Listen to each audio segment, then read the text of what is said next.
I've mentioned that I've met several people who vowed that they were going to read the entire Bible from Genesis to Revelation, and they started with deep resolution and read through the book of Genesis and then sailed through the book of Exodus.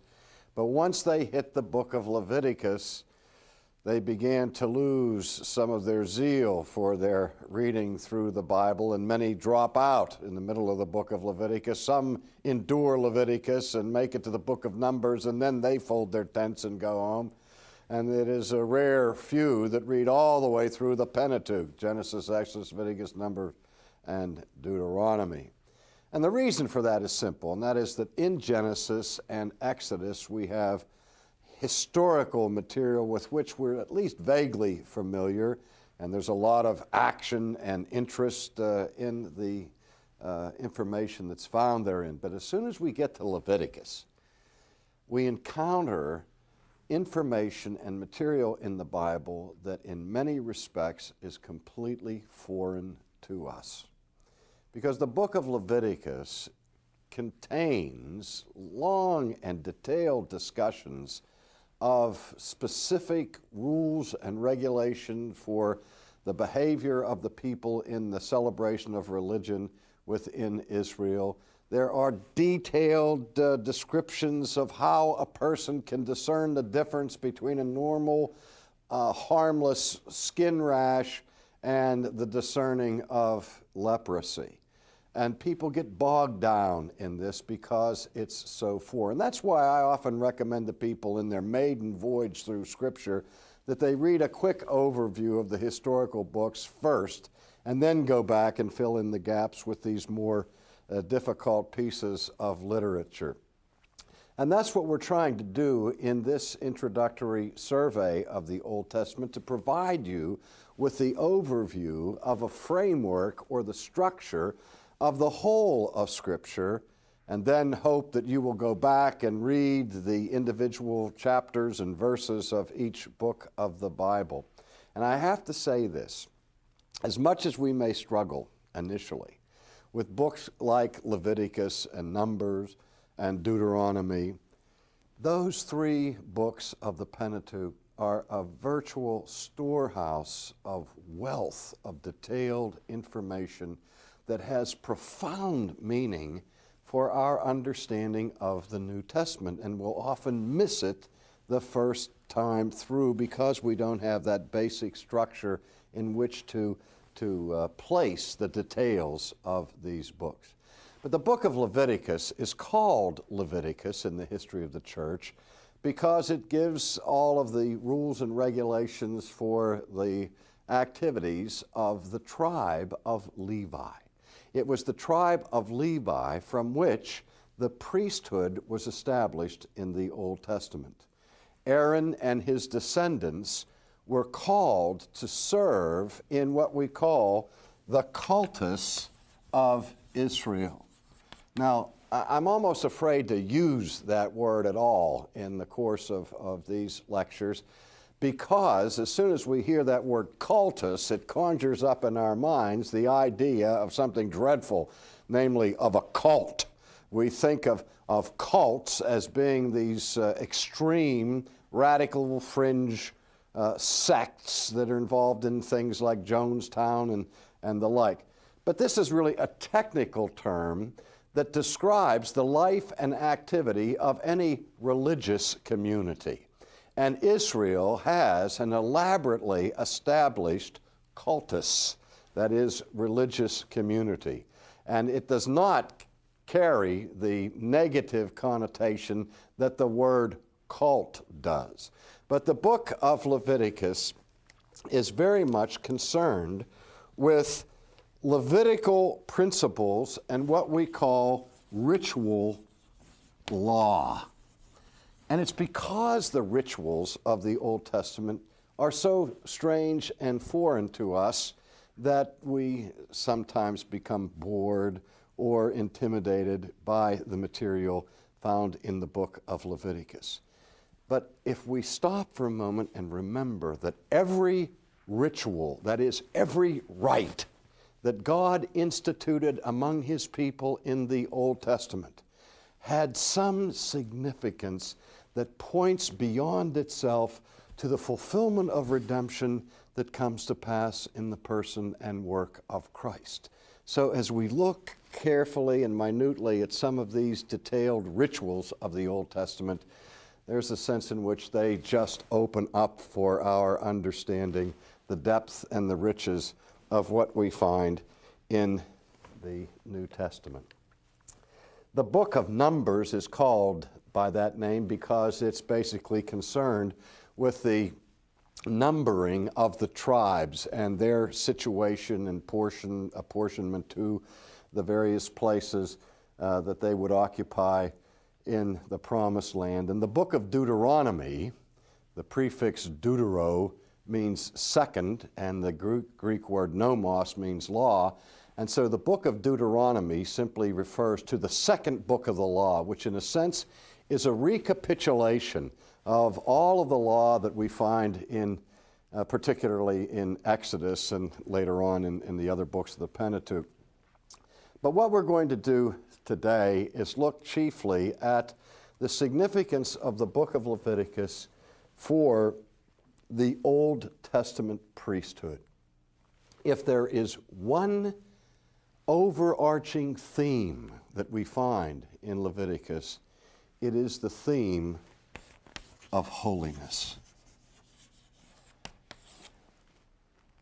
It is the theme of the holiness of God as it is to be manifested in the rituals and in the behavioral patterns of the people that he has called to himself, saying to them, "Be ye holy, even as I am holy."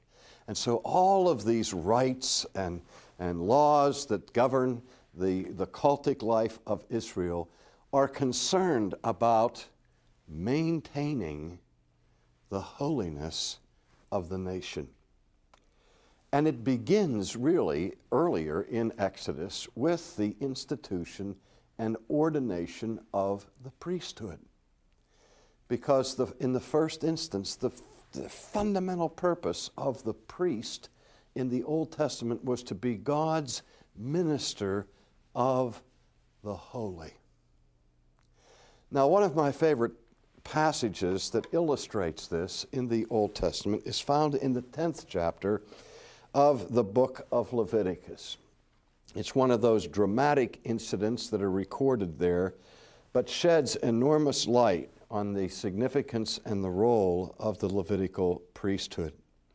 It tells the story of Nadab and Abihu, the sons of Aaron. Chapter 10 of Leviticus begins as follows.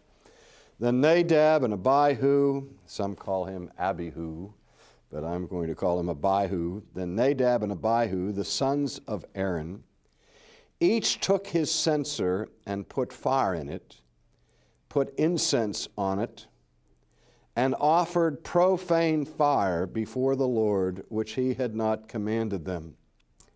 And so fire went out from the Lord and devoured them, and they died before the Lord.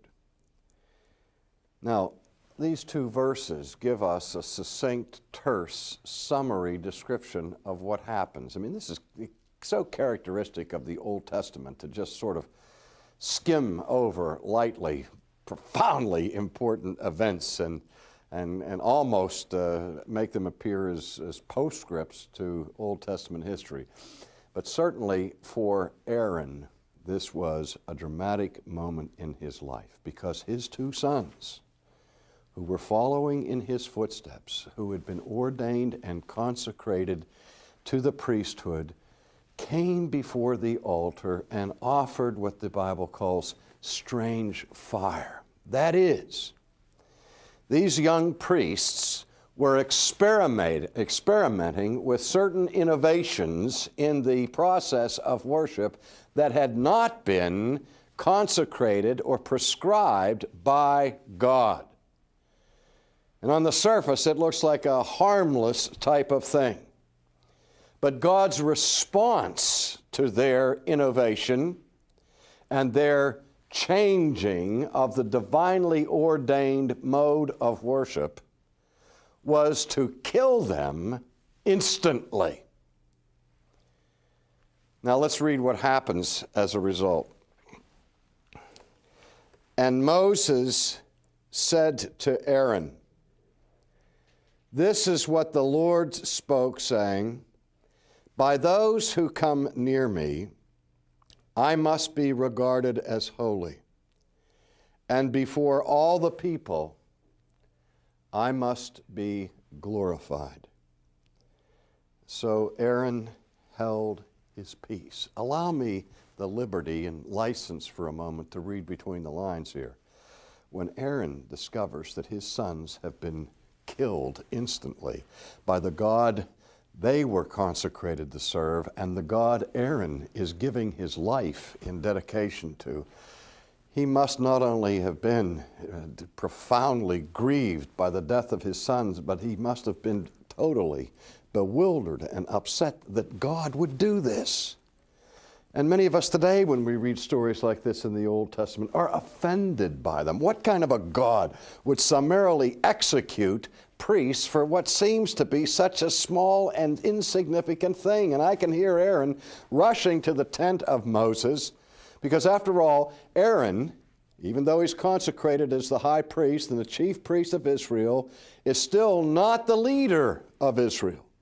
The leader of Israel at this time in history remains Moses. He is the mediator of the Old Covenant, and the leadership authority has been invested in him. And so Aaron goes straight to Moses, and I am assuming that what he's doing is he's saying, "What is God doing here? Moses, you need to talk to God. Protest this unjust manifestation of his wrath." And Moses apparently tries to calm Aaron down. Moses doesn't have to go to the mountain and inquire of God as to why such a thing would take place. He says to Aaron, Aaron, this is what the Lord said. Don't you remember when he established the priesthood and gave the priests their very purpose for being? He said, by those who come near me, I must be regarded as holy. And before all of the people, I must be glorified. Now, in this succinct response that Moses gives to Aaron, I think we find the leitmotif of the whole book of Leviticus, and indeed the cardinal crystallization of the essence of worship for all of God's people for all time. From the first offering that was given by Abel in the earliest days of Genesis, to the worship that is offered in heaven by the angels as it's recorded in the book of Revelation, God at the center of worship is to be regarded as holy. And the focal point of all worship and of all religious life is the glory of God. That's why we saw with the tabernacle that only the priest could enter into the holy place. And the Levites were stationed all around the tabernacle to ensure that all of the activity that surrounded the worship of the people of God manifested His holiness and declared His glory. So I believe that's the key to understanding the book of Leviticus and the entire Old Testament priesthood. What these rituals that governed the laws that are set forth in Leviticus are about are the removal of defilement, or the removal of the profane from that which is sacred. And this is the task of the priesthood, to keep before the people their holy vocation, their call to mirror and to reflect the character of God in all of their covenant life. And so we have these seemingly endless lists of rituals of purification and of cleansing, coming right down to the decision as to what foods could be eaten by the people of Israel. We look at the dietary laws of Israel, and certain animals are allowed to be consumed for food, and certain others are forbidden. Likewise, certain forms of produce that is grown by the farmers of the day was permissible to consume, while others was not. Now, an awful lot of people look at those dietary laws in the Old Testament and assume that the only concern that God has in this legislation of diet is medicinal or therapeutic. Because even from today's standpoint, we look back and we see that certain foods that were prohibited from the Israel's table are foods that even in our day are capable of carrying disease. We still are very careful. Well, we don't eat, as a rule, scavengers who feast upon dead carcasses and can easily become hosts for parasites and for the transfer of serious diseases. And certainly there was a therapeutic dimension. The prohibition against the eating of pork, for example, in the Old Testament was probably related to how easily pork can become contaminated with trichinosis and that sort of thing. But if we look a little bit more deeply at the Old Testament regulations with respect to diet and with respect to food, we see that it's not only therapeutic or medicinal. Because some of the very foods that are forbidden to Israel in the Old Testament later on get their okay in the New Covenant situation, where it was still an ancient culture where they didn't have the sanitary measures available to them that we have in our culture today. But more importantly, the distinction was made between that which was clean and that which was unclean. And that's the fundamental distinction, not simply clean with respect to medicinal cleanliness, but clean with respect to the types of animals that were involved. For example, Israelites were restricted in their food diet to eating only domesticated animals, not wild animals. And the grains and the food substances of the produce that were part of the allowed diet indicated, for the most part, those foods that were a direct result of the crop raising of the people. And so that people were, in a sense, allowed to eat of the fruit of their labor. But we're to be careful about eating things that were strange and foreign and outside the camp. I mean, even down to these seemingly innocuous points of dietary consideration, there is this desire to avoid the defilement of sin. They are symbolic in their dimension here to say that God has so ordered this nation, called it to be separate and consecrated, different from all other nations, because God Himself is holy.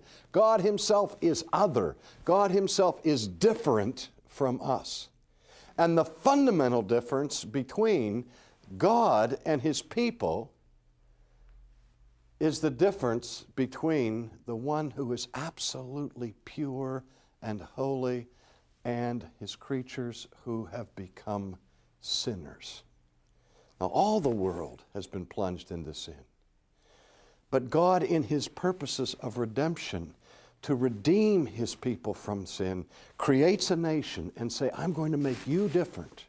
I'm going to make you a representative of me. You shall be holy even as I am holy.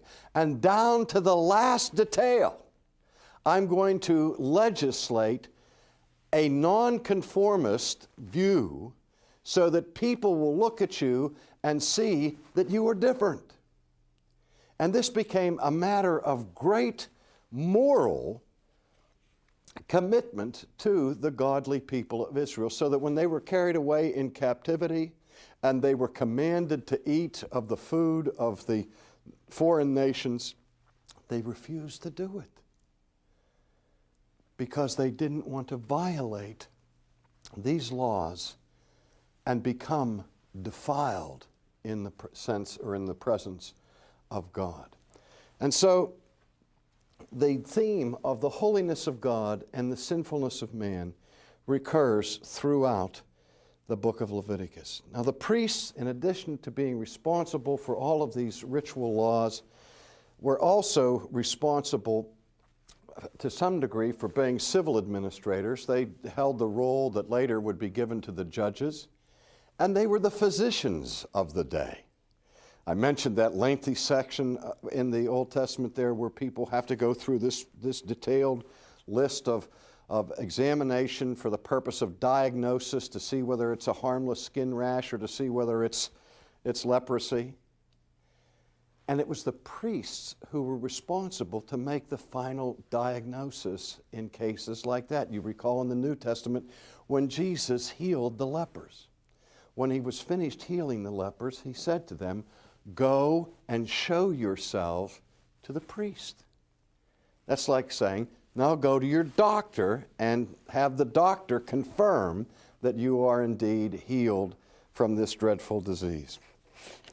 One of the important aspects of the priesthood in the Old Testament is the care with which God designates and designs their garments.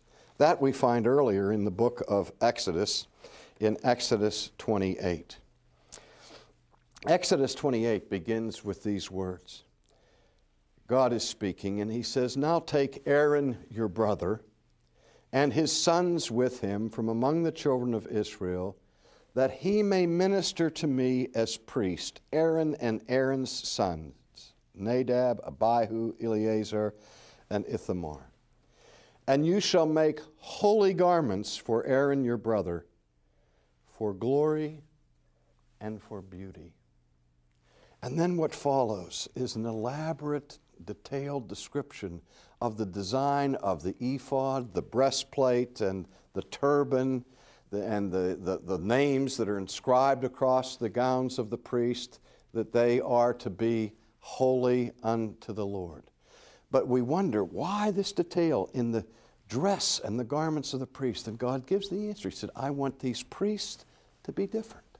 I want them set apart, and the clothes that they are to wear are to be for glory and for beauty. This is often overlooked, that in the design of the tabernacle, in the design of the priesthood, the glory of God is at the center of concern. And the link that is found here between divine glory and beauty. We often miss that beauty itself calls attention to the nature and the character of God. That's why in summary we can say that these instructions for worship in the Pentateuch are to worship God in the beauty of holiness.